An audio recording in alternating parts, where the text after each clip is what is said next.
ஆரம்பம் நிகழ்ச்சி நடந்திருக்கின்றோம். ஆரம்பம் நிகழ்ச்சியினுடைய ஆரம்பத்திலேயே நாங்கள் சொல்லியிருந்தோம், இன்றைய நாளில் ஒரு முக்கியமான நேர்காணல் இருக்கிறது அப்படின்னு சொல்லியிருந்தோம். உங்களுக்கு தெரியும், இந்த நாட்டில் பல்வேறு குடிப்பரம்புகள் இருக்கிறது. பல்வேறு இன மக்கள், பல்வேறு கலாச்சாரங்களை பின்பற்றுகின்ற, பல்வேறு தொழில் முறைகளை கொண்டிருக்கின்ற மக்கள் வாழ்ந்து கொண்டிருக்கிறார்கள். அதில் இந்த நாட்டினுடைய மத்திய பகுதியில் வாழ்கின்ற ஒரு இனக்குழுவம் இருக்கிறது. கிட்டத்தட்ட 200 வருடங்கள் அந்த மக்கள் இங்கே வந்து, அந்த மக்களினுடைய எதிர்பார்ப்பு மிக விசாலமானது. அதில் எந்த அளவு பூர்த்தியானது என்பது மிகப்பெரிய கேள்விக்குரிய விடயமாக இருக்கிறது. எனவே தங்களுடைய அந்த 200 வருட எதிர்பார்ப்புகளையும் ஒன்று திரட்டி இந்த முறை அந்த மக்கள் நடந்த தேர்தலில், ஜனாதிபதி தேர்தலாக இருக்கலாம், அல்லது பாராளுமன்ற தேர்தலாக இருக்கலாம், அல்லது நடந்த உள்ளூராட்சி மன்ற தேர்தலாக இருக்கலாம், அந்த 3 தேர்தல்களிலும் மக்கள் எங்களுக்கு ஒரு மாற்றம் வேண்டும், எங்களுடைய அந்த விசாலமான எதிர்பார்ப்பை பூர்த்தி செய்கின்ற ஒரு சக்தி எங்களுக்குள் வேண்டும், எங்களிடத்தில் வேண்டும் என்று தேசிய மக்கள் சக்தி அரசாங்கத்துக்கு வாக்களித்து அங்களுடைய பிரதிநிதிகளை மாற்றி அமைத்து ஒரு வரலாற்று சம்பவத்தை செய்திருந்தார்கள். அப்படியான அந்த மக்களுடைய எதிர்பார்ப்புகள் இன்னும் அப்படி இருக்கிறது. அந்த எதிர்பார்ப்புகள் பூர்த்தி செய்யப்படுகிறதா? அவர்களுடைய தேவைகள், வீட்டுக்கான தேவை இருக்கிறது, காணி உரிமைக்கான தேவை இருக்கிறது, சிறந்த கல்வி, சுகாதாரம், அதே போல இனி அடிப்படை வசதிகள், உரிமைகள் சார்ந்த பல தேவைகள் இருக்கிறது. அவையெல்லாம் பூர்த்தியாக்கப்படுகிறதா என்பதற்கான கேள்வி மிகப்பெரிய முக்கியமான ஒரு கேள்வியாக இருக்கிறது. அப்படியான கேள்விகள் நிரம்பி இருக்கின்ற இந்த காலப்பகுதியில் அந்த மக்களுக்கு பொறுப்பாக இருக்கின்ற ஒரு முக்கியமான பிரதிநிதியை நாங்கள் இன்றைய நிகழ்ச்சிக்கு அழைத்திருக்கின்றோம். அந்த வகையில் பெருந்தோட்ட மற்றும் சமூக உட்கட்டமைப்பு வசதிகள் பிரதி அமைச்சர் திரு சுந்தரலிங்கம் பிரதீப் அவர்கள் நிகழ்ச்சிக்கு வந்திருக்கிறார். வணக்கம். வணக்கம் பிரசன்னா. நான் ஆரம்பத்திலேயே சொல்லியிருந்தேன், அந்த மக்கள் மிகப்பெரிய விசாலமான பல எதிர்பார்ப்புகளை கொண்டிருக்கிறார்கள். 200 வருடங்களாக அந்த மக்கள் வாழ்ந்த தடம் கூட இப்போது இருக்கிறதா என்ற அளவுக்கு அவர்களுடைய அந்த மிக பின்தூங்கிய அந்த 200 வருடங்களுக்கு முன்னர் எப்படி இருந்தார்களோ அப்படியே இருப்பதாக தோன்றுகின்ற சில பகுதியில் நாங்கள் பார்க்கின்றோம். இந்த காரணத்துக்காகவே அந்த மக்கள் கடந்த ஒரு வருடத்துக்கு முன்பதாக வரலாற்றில் எப்போதும் இல்லாத அளவுக்கு தேசிய மக்கள் சக்தி மீது மிகப்பெரிய ஒரு நம்பிக்கையை வைத்து ஆண்டாண்டு காலமாக ஆட்சி செய்து வந்தவர்களெல்லாம் ஒதுக்கிவிட்டு உங்கள் மீது நம்பிக்கை வைத்து கொண்டு வந்திருக்கிறார்கள். இப்போது ஒரு வருடம் கடந்திருக்கிறது. அந்த மக்கள் மிகுந்த எதிர்பார்ப்பு கொண்டிருக்கிறார்கள். அந்த ஒரு வருடத்தில் அந்த மக்களுடைய தேவைகள் பூர்த்தி செய்யப்பட்டிருக்கிறதா, ஓரளவு வேணும் என்ற ஒரு கேள்வி முதலில் அந்த மக்கள் மத்தியிலிருந்து நானாக முன்வைக்கின்றேன்.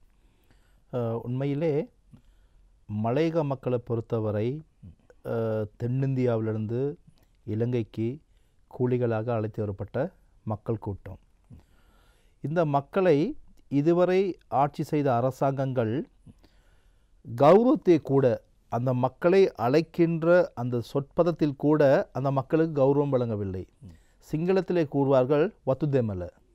அதே போல் தமிழிலே அரசியல்வாதிகளும் தோட்ட தமிழர்கள் அல்லது தோட்டம் தமிழர்கள் என்று தான் அழைத்து வந்தார்கள். முதல் முறையாக நாங்கள் தேசிய மக்கள் சக்தி எட்டன பிரகடனத்தின் ஊடாக இந்த மக்களுக்கு ஒரு கௌரவத்தை, சமூகத்தில் ஒரு அந்தஸ்தை வழங்க வேண்டும், அந்த மக்களை அழைக்கின்ற அந்த சொற்பதத்திலும் ஒரு அந்தஸ்து வழங்கப்பட வேண்டும் என்பதற்காக எங்களுடைய ஜனாதிபதி அன்றகுமார் திசாநாயக்க பாராளுமன்ற முதல் உரையிலேயே அவர் மலையக தமிழ் மக்கள் என்ற ஒரு கௌரவத்தை வழங்கியிருந்தோம். அதே போல் சிங்களத்திலையும் மலையக தெமல ஜனதாவ என்ற சொற்பதத்தை நாங்கள் பிரயோகித்திருக்கிறோம். அது எமது சமூகத்துக்கு கிடைத்த முதலாவது வெற்றி. இரண்டாவதாக, எங்கள் நாட்டிலே நாங்கள் அபிவிருத்தியை நோக்குகின்ற பொழுது சாதாரண மக்களிடமே ஒரு மனநிலை இருக்கிறது. பாதைகள் செப்பனிட்டால் அபிவிருத்தி, கட்டிடங்கள் கட்டினால் அபிவிருத்தி. ஆனால் அபிவிருத்தியிலே பொருளாதார சமூகம் என்று இருக்கிறது, சமூக முன்னேற்றம். இந்த சமூக முன்னேற்றத்தை பற்றி மக்களுக்கு அந்தளவாக விளக்கம் போதியதாக இன்னும் எமது சமூகத்துக்கு குறைவாக இருக்கிறது. இன்று நீங்கள் பாருங்கள், இன்று சீரழிந்து போன இந்த தேசத்தினுடைய அந்த தாக்கம் மிகவும் மோசமாக தாக்கம் அடைந்திருப்பது எங்கே? மலையக பகுதியிலே. இன்று போதை கலாச்சாரம், இன்று பாதிப்படைகிற சமூகம் மலையகம். இன்று கல்வி சீரழிவு, பாதிக்கப்பட்ட சமூகம் மலையக சமூகம்.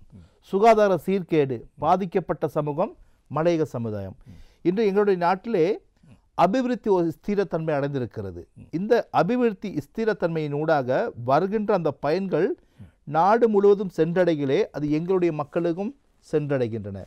இன்று கல்வித்துறையில் மாற்றங்கள், கல்வித்துறையினுடைய மலையக பாடசாலைக்கு நிதி ஒதுக்கீடு அதிகரித்தமை எமது மலையக பாடசாலைக்கு மிகப்பெரிய விடயமாக அமைந்திருக்கிறது. அதே போல் தோட்டப்புற வைத்தியசாலைகள் இன்று அரசாங்கம் பொறுப்பேற்க நடவடிக்கை எடுத்து இன்னும் ஓரிரு தினங்களில் அதுக்கான கேபினட் பத்திரம் தாக்கல் செய்யப்பட்டிருக்கின்ற அமைச்சரை பத்திரம், அதனூடாக மிகப்பெரிய சேவை நமக்கு கிடைக்க இருக்கிறது. அப்போ எனவே இந்த ஒட்டுமொத்த அரசியல் நகர்வு எமது மலையகத்துக்கும் மிகப்பெரிய நன்மையை நாங்கள் அடைந்திருக்கிறோம். விசேஷமாக உங்களுக்கு தெரியும், கடந்த காலங்களிலே மலையத்துக்கு ஒதுக்கப்படுற நிதி சரியான முறையிலே செலவு செய்யப்பட்டதா என்று நாங்கள் நோக்கின்ற பொழுது இன்று மக்களுக்கு தெரியும் என்ன நடந்தது என்று. அங்கு ஊழல், பல்வேறுபட்ட குளறுபடிகள், வீட்டு திட்டத்தை கூட சரியாக கட்டி முடிக்காமல் அதிலையும் பல்வேறுபட்ட ஊழல்கள் நடைபெற்றன. எனவே இதையெல்லாம் நிறுத்தி இன்று ஒரு சரியான அரசியலை நோக்கி நாங்கள் கொண்டு சென்றிருக்கிறோம். உண்மையிலேயே மலையகம் தற்பொழுதுதான் ஒரு மாற்றத்திற்கான ஆரம்பத்தை எடுத்து வைத்திருக்கின்றது. எனவே நினைக்கிறேன், எங்களுக்கு அதிகாரத்தை கொடுத்திருப்பது 5 வருடங்கள், 1 வருடம் அல்ல.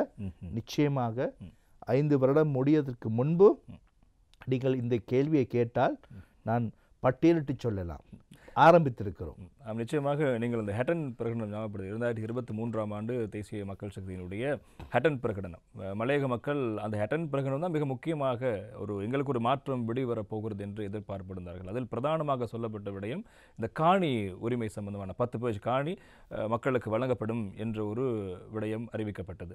கடந்த காலங்களிலெல்லாம் வீடுகள் கட்டப்பட்டன, அதற்கான உரிமைகள் வழங்கப்பட்டன.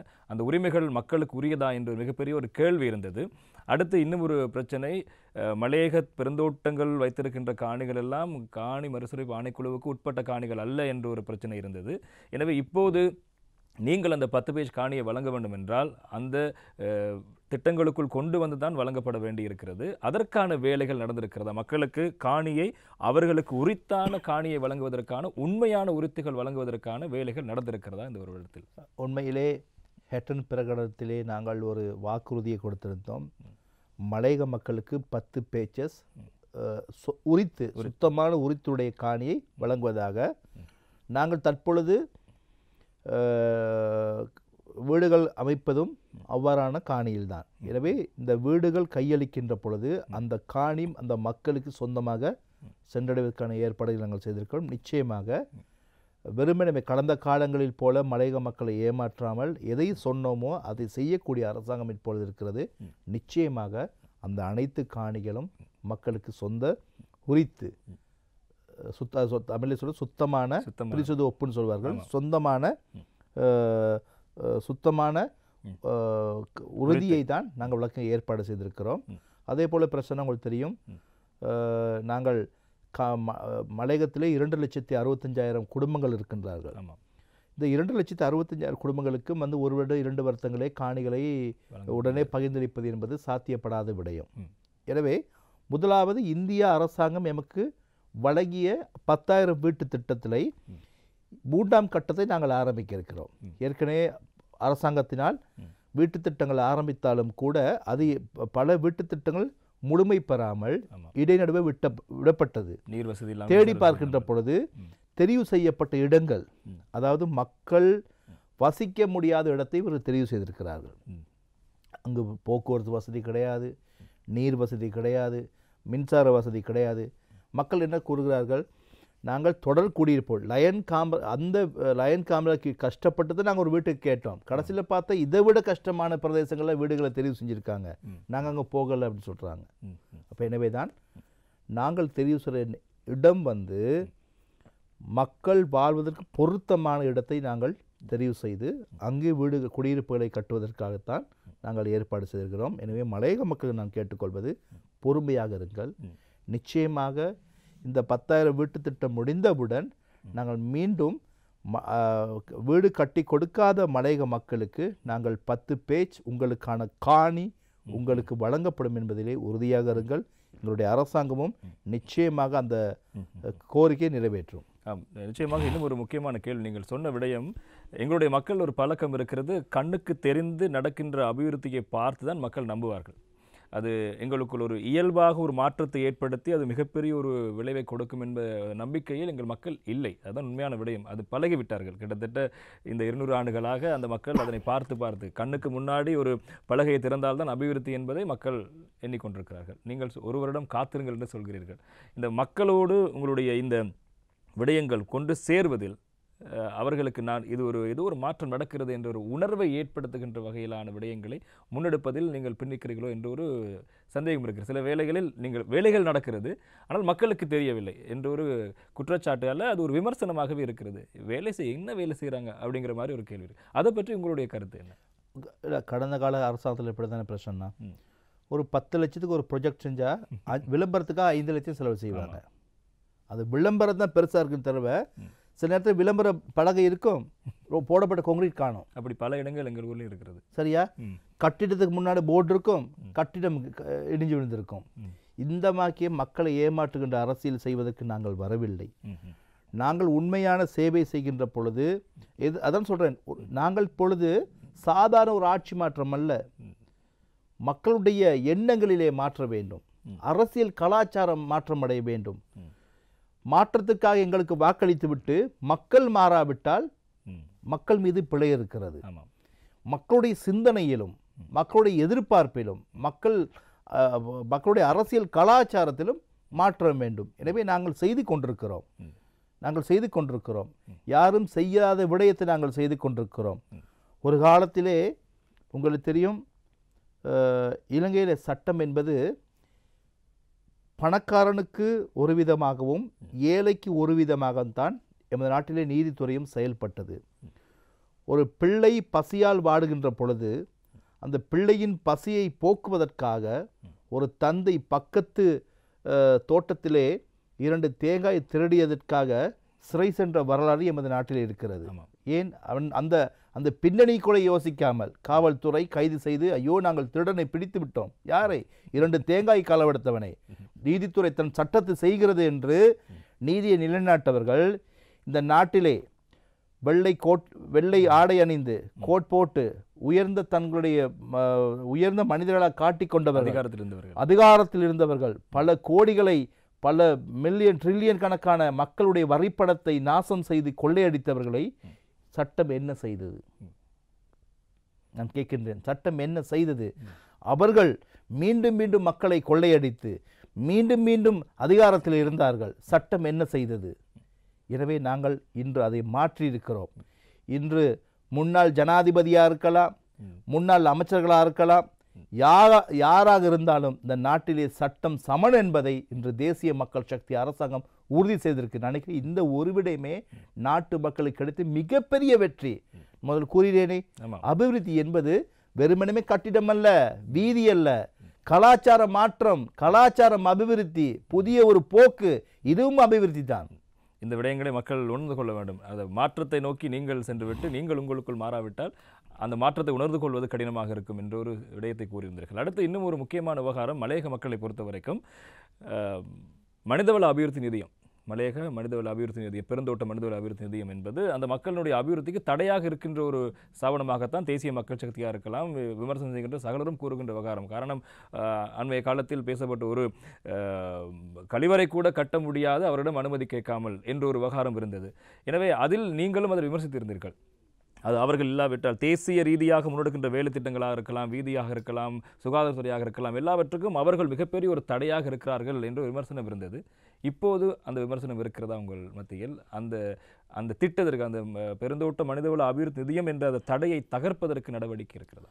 இந்த பெருந்தோட்ட மனிதவள அபிவிருத்தி நிதியம்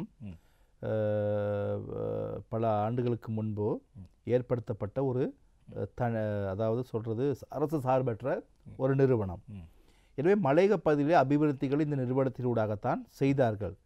நாங்கள் மறுபக்கம் தேடி பார்க்கின்ற பொழுது இந்த தாபனத்தினூடாக அல்லது இந்த அமைப்பினூடாக செய்யப்பட்ட சேவைகள் என்ன, அது எவ்வாறு செய்யப்பட்டது என்பது உங்களுக்கே நன்றாக தெரியும். இந்த தோட்டப்புறங்களை சென்று பார்க்கின்ற பொழுது தெரியும். எனவே நாங்கள் அதை எங்களுக்கென்று ஒரு அமைப்பு இருக்குது, நிவிடா, பெருந்தோட்ட அபிவிருத்தி சபை. எனவே நாங்கள் அதனூடாக இனிவரும் காலங்களிலே மலையகத்தில் இந்த வாரான சேவைகள் செய்வதற்கு நாங்கள் தீர்மானித்திருக்கிறோம். எனவே பெருந்தோட்ட காணி என்பது அரசுக்கு சொந்தமானது. நாங்கள் குத்தகைக்குத்தான் கொடுத்திருக்கிறோம் ஒழிய சொந்தமாக விற்கவில்லை. அதே அவர்கள் அப்படி இருக்க உங்களுக்கு தெரியும், ரத்தினபுரி அல்லது சில பகுதிகள் எல்லாம் அந்த காணியில் ஒரு பகுதி வீட்டை அமைத்தால் என்பதற்காக மக்கள் அடித்து நிறுத்தப்பட்ட காலமெல்லாம் இருக்கிறது. எனவே இந்த விடயங்களுக்கெல்லாம் மாற்றத்தை எதிர்பார்த்து தான் மக்கள் உங்களுக்கு வாக்களித்திருக்கிறார்கள். அந்த உரிமைகள் எல்லாம் பாதுகாப்பதற்கு ஏதும் சட்டங்கள் கொண்டு வரப்போகிறதா? உதாரணமாக சொல்வார்கள், இலங்கையில் 2 வகையான தொழில் சட்டம் இருக்கிறது என்று. இங்கே கொழும்பு அல்லது ஏனைய பகுதிகளில் இருக்கின்ற மக்களுக்கு ஒரு தொழிலாளர் சட்டமும் மலையக மக்களுக்கு புறம்பான தொழிலாளர் சட்டமும் இருக்கிறது. அது உண்மைதான். அதையெல்லாம் மாற்றுவதற்கான விடயங்கள் இருக்கிறதா? எனவே அவர்கள் இன்னும் அந்த கீழ்மட்டத்தில் வைத்தே பார்க்கின்ற அந்த கலாச்சாரத்தை மாற்றுவதற்கு முன்னவைகள் இருக்கிறதா? இல்லை, நான் ஒன்றை கூறிக்கொள்ள விரும்புகிறேனே, நீங்கள் சொன்ன மாற்றம் பில்டிங் அல்ல அல்லது இருக்கின்ற வீதிகள் அல்ல, இதுவும் மிகப்பெரிய மாற்றம். நிச்சயமாக உங்களுக்கு தெரியும், மலையக மக்களை இனியும் சட்டத்திட்டங்களை கொண்டு அந்த மக்களை நசுக்க முடியாது. ஒரு உதாரணம் பிரச்சனை, நேற்றைய முன்தினம் காலி பிரதேசத்திலே ஒரு தனியார் தோட்டத்திலே வேலை செய்த ஒரு இளைஞன், 14 வயது இளைஞனை தோட்ட முகாமையாளர் வேலைக்கு வரவில்லை என்பதற்காக துப்பாக்கியை கொண்டு வந்து அச்சுறுத்தியிருக்கிறார். அந்த சமூக நேற்று நினைக்கிறேன் சமூக வலைத்தளங்களில் போன விடயம் இன்றும் பாருங்கள்.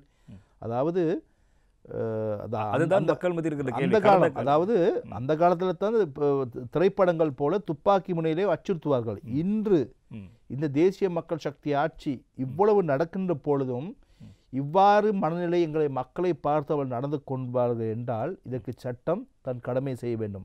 உடனடியாக நேற்று அவர் கைது செய்யப்பட்டிருக்கிறார். இதே வேறு அரசாங்கம் என்றால் மூடி மறைக்கப்பட்டிருக்கும். அவர் ஏனென்றால் அவர் பணம் படைத்தவர், அந்த காலி பிரதேசத்திலே பணம் படைத்தவர். அவருக்கு அவருடைய சட்டம் கடமை செய்யாது. ஆனால் நேற்றைய தேர்வு போலீசார் சென்று அதிரடியான நடவடிக்கையை மேற்கொண்டு இன்று கைது சொல்லியிருக்காங்க. நினைக்கிறேன் இன்று நீதிமன்றத்துக்கு அவர் ஆஜர்படுத்தப்பட்டிருக்கிறார். எனவே நீதிமன்றம் என்ன தீர்ப்பு கொடுக்குமோ அதை நாங்கள் ஏற்றுக்கொள்ள வேண்டும். எனினும் கைது செய்திருப்பதே முதலாவது ஒரு மாற்றமாக நாங்கள் கருதுகிறோம். அடுத்து நீங்கள் சொன்னது போன்று இந்த ஒரு வருட காலப்பகுதிக்குள் என்ன செய்தார்கள், என்ன செய்தீர்கள் என்ற ஒரு கேள்வி இருக்கிறது. அதுக்கு நாங்கள் ஒரு நியாயமான மாற்றங்களை செய்து வருகிறோம் என்று சொல்லியிருந்தீர்கள். அந்த மாற்றத்தின் ஒரு பங்கு தான் 12ஆம் தேதி ஜனாதிபதி அவர்கள் பண்டாரவளையில் கிட்டத்தட்ட 2000 பேருக்கான காணி உறுதிகளை வழங்கப் போகிறார். இந்த காணி உறுதிகள் வழங்கப்படுவது என்று சொல்கின்ற போதே மக்கள் மத்தியில் அது எங்களுக்கான காணி உறுதியாக இருக்குமா என்ற ஒரு கேள்வி இருக்கும்.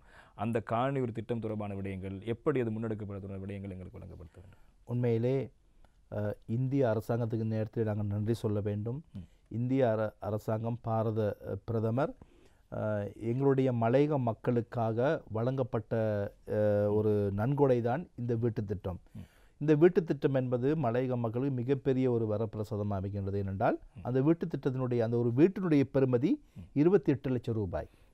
அதே போல இலங்கை அரசாங்கம் மேலதிகமாக 4 லட்சம் ரூபாயை நாங்கள் வழங்கி உட்கட்டமைப்பு வசதிகள், நீர், மின்சாரம், வீதி இவைகளை நாங்கள் அமைத்து 32 லட்சம் பெறுமதியான வீட்டை கொடுப்பதற்கு தான் நாங்கள் தீர்மானித்திருக்கிறோம். எனவே அந்த காணி, அதாவது வீட்டின் பெறுமதி மாத்திரம்தான் 32 லட்சம் ரூபாய், காணியினுடைய பெறுமதி வேறு. எனவே அந்த காணி அந்த மக்களுக்கு நான் முதல் கூறியது போல சுத்தமான உரித்தான காணியை தான் நாங்கள் வழங்கப் போகிறோம். எனவே தெரிவு செய்யப்பட்ட பயனாளர்களுக்கு தெரிவு கடிதம் கொடுக்கும் தினம்தான் 12ஆம் தேதி எமது ஜனாதிபதி அன்ருகுமார திசாநாயக்க அவர்கள் தலைமையிலே பண்டாரவளை நகரிலே நடைபெறுகின்ற இந்த நிகழ்வு நினைக்கிறேன் இலங்கை வரலாற்றிலே முதல் முறையாக மிகப்பெரிய தொகையான மலையக மக்களுக்கு கிடைக்கின்ற இந்த மிகப்பெரிய ஒரு உரிமை சார் விடயம் ஆரம்பித்திருக்கிறோம். நிச்சயமாக இனி மலையக மக்களுக்கு பொற்காலம் சேவை. நான் எதை சொல்லி நாங்கள் ஆட்சிக்கு வந்தோமோ நிச்சயமாக நாங்கள் அதை செய்வோம். எனவே இந்த நாட்டில் மலையக மக்கள் மீது ஜனாதிபதி அவர்களும் தேசிய மக்கள் சக்தியும் அதிகூடிய கரிசனையை நாங்கள் செய்திருக்கிறோம். ஏனென்றால் மலையக மக்களுடைய துன்பங்கள், துயரங்கள், வேதனைகளை புரிந்த ஒரு தலைவர், ஒரு விவசாயியின் மகன் இந்த நாட்டிலே ஜனாதிபதியாக இருக்கிறார். ஜனாதிபதி அன்ருகுமார திசாநாயக்க அவர்களுக்கு தெரியும் தரையில் படுப்பது எவ்வளவு கடினம், ஒரு வீட்டுக்குள்ளே குடும்பமாக இருப்பது எவ்வளவு கஷ்டம், பசி என்றால் என்ன என்று அனுபவித்தவர், அவருக்கு தெரியும். எனவே அவருக்கு யாரும் சொல்லி புரிய வைக்க வேண்டிய தேவையில்லை. அந்த சமூகத்தில் வந்த என்னை விட எங்களது மக்கள் அனுபவித்த கஷ்டங்கள் பல மடங்கு அவர் அனுபவித்தவர். உங்களுக்கு தெரியும் அவருடைய வாழ்க்கை. விவசாயின்ற மகன் என்ற அடிப்படையிலே அவர் கூறுகிறார் ஒரு நேர்காணலிலே, வீட்டிலே படுப்பதற்கு இடமில்லாமல் வீட்டிலே நெல் மூட்டைகள் அடுக்கி வைத்து நெல் மூட்டை மேலே உறங்கிய காலங்கள் இருக்கிறது. வீட்டிலே மின்சாரம் இல்லை, குப்பிலாம்பில் படித்தவர் வீட்டுக்கு வெளியே சென்று பக்கத்தில் இருக்கும் தபால் அலுவலகத்தில் உள்ள வெளிச்சத்திலே படித்திருக்கிறார். இவ்வாறான கடினமான வாழ்க்கை கடந்து வந்தவருக்கு மலையக மக்கள் இவ்வாறு தான் வாழ்ந்து கொண்டிருக்கிறார்கள், நீங்கள் இதை செய்ய வேண்டும் என்று கோரிக்கை வைக்க தேவையில்லை. சில நேரத்தில் பேசுகின்ற பொழுது எங்களுக்கு முன்பதாக அவர் மக்களுடைய பிரச்சனைகளை பேசியிருக்கிறார். அந்த தீர்வையும் வழங்க காத்திருக்கிறார். எனவே நாங்கள் அச்சம் கொள்ள தேவையில்லை. இன்று எதிர்க்கட்சியினர் கலவரம் அடைந்திருக்கிறார்கள். இன்று அவர்கள் அஞ்சுகிறார்கள். ஏனென்றால் நிரந்தரமான தீர்வு மலையகத்துக்கு வருகின்ற பொழுது இந்த கயவர் கூட்டம், இந்த கல்வர் கூட்டத்துக்கு இடமில்லாமல் என்ற பயத்திலே இன்று அவர்கள் கூச்சலிட்டு கொண்டிருக்கிறார்கள். எனவே இதை மக்கள் கண்டு கொள்ள தேவையில்லை. செய்ததை மன்னிக்கவும், சொன்னதை நிச்சயம் நாங்கள் செய்வோம்.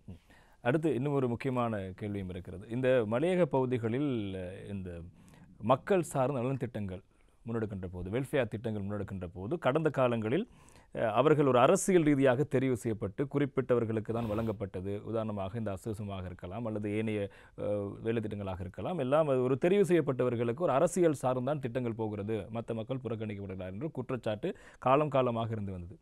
இப்போதும் இந்த ஒரு வருட காலப்பகுதியில் அப்படியான குற்றச்சாட்டுகள் பல இடங்களில் இருக்கிறது. இதை பற்றி உங்களுடைய நிலைப்பாடு என்ன? நாங்கள் அதை மாற்றுவோம் என்று சொல்லி வந்த பிறகும் இன்னும் அந்த குற்றச்சாட்டு வருகிறது என்றால் அங்கே இருக்கின்ற பிரச்சனை என்னவாக இருக்கிறது? பிரசன்னா, நீங்கள் ஒன்றை புரிந்து கொள்ள வேண்டும். இந்த நாட்டிலே மக்கள் வாக்களித்து அதாவது அரசாங்கத்தை மாற்றியிருக்கிறார்கள். இன்னும் அரசம் மாறவில்லை. இன்றும் அதே இராணுவம், அதே போலீஸ், அதே அரச ஊழியர்கள். சில நேரத்தில் கடந்த கால அரசாங்கம் ஒரு திட்டத்தை கொண்டு வருவதற்கு நோக்கமே தங்கள் ஆட்சியை நிலைநிறுத்திக் கொள்வதற்காக. அவர்கள் அந்த திட்டங்களை வைக்கின்ற பொழுது தனது கட்சி சார்ந்தவர்களுக்கு முன்னுரிமை கொடுப்பதும், வேலை வாய்ப்பாக இருக்கலாம், மக்களுடைய நலன் திட்டங்களாக இருக்கலாம், எல்லாத்திலையும் தனது கட்சிக்காரர்களுக்கு தான் முன்னுரிமை கொடுப்பார்கள். எனவே இந்த நிகழ்வை நாங்கள் 1 மாதம் 2 மாதத்திலே முற்றாக நாங்கள் இதை மாற்றிவிட முடியாது. ஆனால் நாங்கள் பல திட்டங்களை நாங்கள் நாட்டு மக்களுக்கு தான் செய்கிற முடிய எங்கள் கட்சிக்காரருக்கு அல்ல. உங்களுக்கு தெரியும், இந்த கடந்த காலத்தில் மலையக வீட்டு திட்டம் கூட தனது கட்சிக்காரர்களுக்கும் தமது தொழிற்சங்க உறுப்பினர்களுக்கும் தான் அந்த வீடுகள் அதிகமாக பயன்படுத்தப்பட்டது. அதுக்காக தான் அந்த கேள்வியை கேட்டேன் உங்களுக்காக. கேட்டதுக்கான முக்கியமான காரணம், இந்த பயனாளிகளை இந்த வீட்டு திட்டத்திற்கு அல்லது இந்த காணி வழங்க தெரிவு செய்கின்ற போது என்ன நடைமுறை பின்பற்றப்பட்டது என்பது கடந்த காலத்தில் எங்களுக்கு தெரியும். இப்போது அப்படி இருக்கிறதா இல்லையா என்ற கேள்வியை தான் மக்களுக்கு தெளிவுபடுத்த அந்த கேள்வியை கேட்டிருந்தேன். நிச்சயமாக இந்த வீட்டு திட்டம் இந்திய உயர்ஸ்தானிகமும் அதே போல நாங்கள் அந்த தெரிவு குழு ஒன்றை அமைத்திருக்கிறோம். அந்த தெரிவு குழு மூலமாகத்தான் இந்த பயனாளர்கள் தெரிவு செய்யப்பட்டார்கள். எனவே எந்த விதமான அரசியலோ எந்த விதமான தொழிற்சங்க பேதம் இல்லாமல் யாருக்கு தேவையோ அவருக்கு சென்றடைவதை நாங்கள் உறுதி செய்திருக்கிறோம். எனவே அந்த தெரிவில் கூட சில பிழைகள் இடம்பெற்றிருக்கலாம் என்பது கடந்த காலத்தில் வீடு திட்டம் வழங்கப்படுகின்ற பொழுது யாருக்கு வழங்கப்பட்டது, தெரிவு செய்யப்பட்டார்கள் என்பது இறுதியாக வீடு வழங்கும் வரை வெளியே வராது. கடைசியில் சொல்லுவார் சார், அந்த தலைவருக்கு 3 வீடு கொடுக்கப்பட்டிருக்கு, இவர் அவருடைய தோட்டத்துக்கு இவர் தான் இணைப்பாளர் இருக்கார், இவருக்கு 2 வீடு வழங்கப்பட்டிருக்கு, அவங்க டவுன்ல வீடு இருக்கு, எஸ்டேட்லேயும் வீடு இருக்குன்னு சொல்லி பல முறைப்பாடுகள் வந்திருக்கு. அப்போ நாங்கள் இம்முறை செய்திருந்தோம். ஏனென்றால் இந்த தெரிவு குழுவிலும் 100% நம்பிக்கைகள் கிடையாது. அதிலே சில வேலை குளறுபடிகள், சில உள் விளையாட்டுகள் இருக்கலாம். எனவே நாங்கள் என்ன செய்தோம் என்று கேட்டால், இம்முறை அவர்கள் தெரிவுக்குழுவிலே தெரிவு செய்யப்பட்ட பெயர் பட்டியலை நாங்கள் காட்சிப்படுத்தினோம் வெளிப்படத்தன்மைக்காக. எனவே மக்களிடம் கோரிக்கை விடுத்தோம், 2 கிழமைகளிலே தெரிவு செய்யப்பட்ட இந்த பயனாளர்களுடைய தெரிவு சரியானதா, இல்லை இதில் ஏதாவது முறைப்பாடு இருப்பின் உடனடியாக எங்களுக்கு நீங்கள் அமைச்சுக்கு அறிவிக்கலாம் என்று. எனவே அதன் பின்பு பல முறைப்பாடுகள் எங்களுக்கு வந்த வண்ணம் இருந்தன. எனவே அந்த முறைப்பாடு கிடைத்த அந்த பெயர் பட்டியலை பயனாளர்களை தற்காலிகமாக நாங்கள் இடைநிறுத்தியிருக்கிறோம். அவர்களுக்கு ஒரு விசாரணை வைத்து இவர் எவ்வாறு உள்ள வந்தார், உள்ளே வருவதற்கு இவருக்கு தகுதி இருக்கிறதா என்று அமைச்சு மட்டத்திலே ஒரு விசாரணையை நாங்கள் முன்னெடுத்து, அந்த விசாரணை மூலமாக அவர் தகுதி உடையவராக இருந்தால் நிச்சயமாக அவருக்கு அந்த வீடு மறுபடி அந்த திட்டத்தில் உள்வாங்கப்படுவார். தகுதியற்றவராக இருந்தார் அவர் அதிலிருந்து நீக்கப்படுவார். எனவே வெளிப்படத்தன்மையும் நீதியான நியாயமான ஒரு தெரிவினை நாங்கள் மேற்கொண்டிருப்போம். நான் கூறியது போல அபிவிருத்தியிலே இதுவும் ஒரு சமூக மாற்றம் தான். இறுதியாக இன்னும் 4 வருடங்கள் இருக்கிறது அரசாங்கத்திற்கு. உங்களை நம்பி மலையக மக்கள், பெருந்தோட்ட மக்கள் மிகப்பெரிய ஆட்சி மாற்றத்தை ஏற்படுத்தி உங்கள் கையில் அதிகாரத்தை கொடுத்திருக்கிறார்கள். அந்த மக்கள் இப்போது பார்த்து கொண்டிருக்கிறார்கள். நாங்கள் வழங்கிய அதிகாரத்தை அவர்கள் எப்படி என்ன செய்ய போகிறார்கள் என்பதான விடயங்களை அந்த மக்களுக்கு நீங்கள் என்ன சொல்ல விளைகிறீர்கள்? உண்மையிலே இந்த தேசிய மக்கள் சக்தி அரசாங்கத்திலே நான் ஒரு பிரதி அமைச்சராக இருந்தபோதும் எனக்கு முழுமையாக இந்த பெருந்தோட்ட சமூக வலுவூட்டல், அதாவது அபிவிருத்தி அமைச்சு வந்து முழுமையான அதிகாரம் எனக்கு வழங்கப்பட்டிருக்கிறது. எனவே என்னுடைய இந்த ஆட்சி காலத்திலே, எங்களுடைய ஆட்சி காலத்திலே எமது மலையக மக்களுக்கு என்னெல்லாம் செய்ய வேண்டுமோ எல்லா காரியங்களையும் அந்த அபிவிருத்திகளும் செய்வதற்கு நாங்கள் தயாராக இருக்கோம், அதற்காக செயல்பட்டு கொண்டிருக்கிறோம்.